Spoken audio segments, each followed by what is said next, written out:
살짝 퓰리처 상에 대해서 말씀을 드리고 가는 게 나을 것 같은데 네. 이 상이 언제 만들어진 줄 아세요? 몰라요? 1917년에 만들어졌어요. 우와. 1917년이면 네. 러시아 혁명이 일어나던 해고 네. 3.1운동 2년 전이에요. 넘게.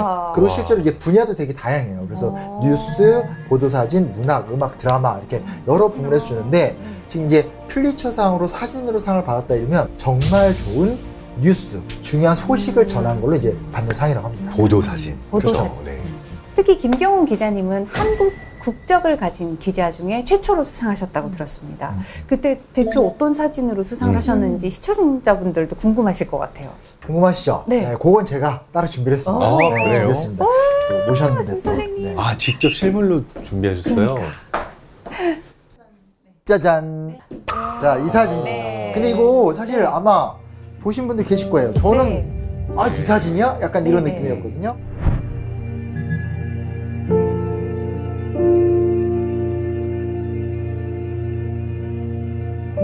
이걸로 받으신 거 맞죠? 예, 맞습니다. 갑자기 표정이 이제 자신감. 네. 아, 사진 진짜 느낌이 이 어떠세요? 사진은 사진만 봐도 너무 마음이 아파요. 저 연기는 무슨 연기죠? 그 최루탄 같은 연기로 보이는 것 가스가 같아요. 피우는. 네. 저는 이 사진을 봤을 때 이동하는 이 과정이 얼마나 긴박하고 아이들 또한 화장실을 잘 갈 수 없기 때문에 기저귀를 차지 않았을까 하는 그런 생각도 하게 됐거든요. 저는 제 사진이 언제나 언어라고 생각을 합니다. 네. 그래서 제 사진에 제가 보여드리고 싶고 제가 전달하고 싶은 이야기가 보시는 분들이 정말 정확하게 이해를 해주신 것 같아서 지금 말씀을 듣고 저 지금 기분이 무척 좋았습니다.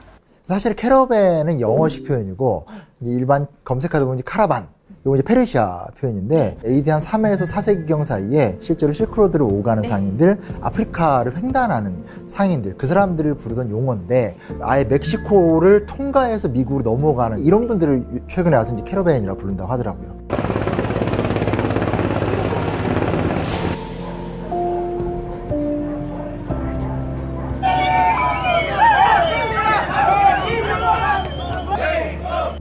멕시코 시티에서 티후아나까지 이민자 행렬이 한 2,000km로 이제 이동을 하는데 아니 기자님 같이 그걸 다니셨다면서요? 멕시코를 그들과 함께 횡단하고 가게 된 이유 자체가 중남미 캐러밴들이 어떤 사람들이고 그들이 어떠한 여정을 거쳐서 미국으로 향하고 있고 그리고 왜 미국을 가고 있는지를 보여주기 위한 어사이먼트로 갔던 겁니다. 그렇기 때문에 그들을 밀착해서 취재할 수밖에 없었고요. 그 당시에 제가 직접 들었던 이야기들은 자신의 아이들에게만이라도 보다 나은 미래를 선사해주고 싶다. 그렇게 해서 거기에 참여하신 분들도 많았고 또 젊은 친구들이 또 상당히 많았습니다. 대부분 10대 후반이나 20대 초반인데 자신들이 생각하고 있는 미국의 이미지는 뮤직비디오라든가 혹은 영화, 헐리우드 영화 그리고 SNS를 통해서 봤던 풍요로운 삶이에요. 그래서 거기 가게 됐을 때 내가 어떻게 살 수 있겠다는 그런 생각으로 캐러밴에 참여한 젊은 친구들도 상당히 많이 있었습니다. 아니 근데 그 촬영 당시 상황은 어땠나요? 그러니까 그쪽의 상황도 좀 사실 좀 더 궁금하고 캐러밴들이 미국으로 향하고 있는 동안에 계속 당시 대통령이었던 미국의 트럼프 대통령이 트위터에 계속해서 그런 메시지를 보이면서 군대를 동원해서 그들을 막을 것이다. 그리고 장벽을 더 높게 쌓을 것이다. 그렇게 해서 캐러밴들이 국경으로 다가갈수록 점점 긴장감이 고조되고 있었습니다. 우리는 위험한 사람들이 아니고 도움이 필요한 사람들이라는 메시지를 전달하기 위해서 평화로운 시를 벌이고 있었는데요. 그 국경지대라는 게 저도 마찬가지지만 우리 한국에서 생각하는 국경은 항상 저희 휴전선을 생각하잖아요. DMZ를 생각하고. 근데 미국과 멕시코의 국경은 저는 멕시코 있지만 손을 내밀면 반대편은 미국의 공기가 손에 잡힐 수 있는 그런 곳이 상당히 개방된 곳입니다. 네. 이렇게 해서 그곳에서 수천 명이 데모를 벌이던 도중에 갑자기 젊은 캐러밴들이 그 장벽 쪽으로 뛰어가기 시작했어요. 한 무리가 뛰어가니까 갑자기 모든 캐러밴이 영문도 모르면서 그 수천 명이 다 장벽으로 달려간 겁니다. 그렇게 되니까 건너편에 있던 미국의 국경수비대가 해산시키기 위해서 체류탄을 쏘게 된 거고요. 그래서 그들이 국경수비대가 쏜 체류탄이 저 사진 속에 보이는 마리아 메자라는 그 가족의 바로 앞에 떨어지게 된 겁니다. 아까 기저귀 말씀하셨는데 제가 그 이유를 물어봤어요. 기저귀를 차기에는 아이들 나이가 4살이기 네. 때문에 왜 기저귀를 차고 있었는지 제가 여쭤봤더니 캐러밴을 나오면서 충분한 옷가지를 못 갖고 와서 아이들이 옷이 없었답니다. 그래서 네. 바지 대신에 기저귀를 입혔던 네. 거예요. 그리고 입고 있던 티셔츠도 보시면은 꽉 끼는 그런 티셔츠인데 구호물품으로 받았던 옷이라고 합니다. 네. 이렇게 해서 제 사진이 보도되고 약 3주 정도 후에 미국 인권 변호사들의 도움으로 미국으로의 망명 신청이 받아들여졌습니다. 아, 너무 다행이다. 예.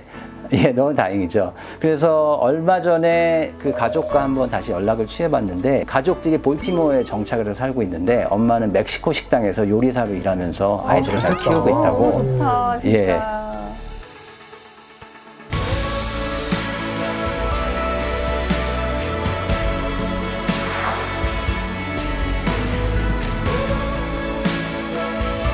내 사진 한 장이 한 가족의 삶에 조금이라도 도움이 됐다는 거는 정말 저한테도 정말 큰 보람이 되는 것 같습니다. 정말 사진의 정말 힘이네요. 큰 일을 하신 거예요. 이건 아이, 정말 한 가족을 좋게 만드신 것뿐만 아니라 생명을 구하신 그러니까, 거잖아요. 그러니까. 사람을 살리신 거니까 대단한 작업이 맞아요, 아니셨나. 맞아요. 정말 제일 선한 일을 하고. 처음에는 생각보다 조금 평범해 보이셔서 실망했는데 지금 막 아우라가 네, 망토 너무 멋있어.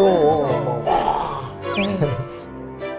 아니 근데 이게 이제 우리는 이렇게 결론을 알고 들으니까 아 너무 아름다운 이야기인데 아니 사실 이 사진 때문에 고초를 치르셨다는 얘기 들었습니다.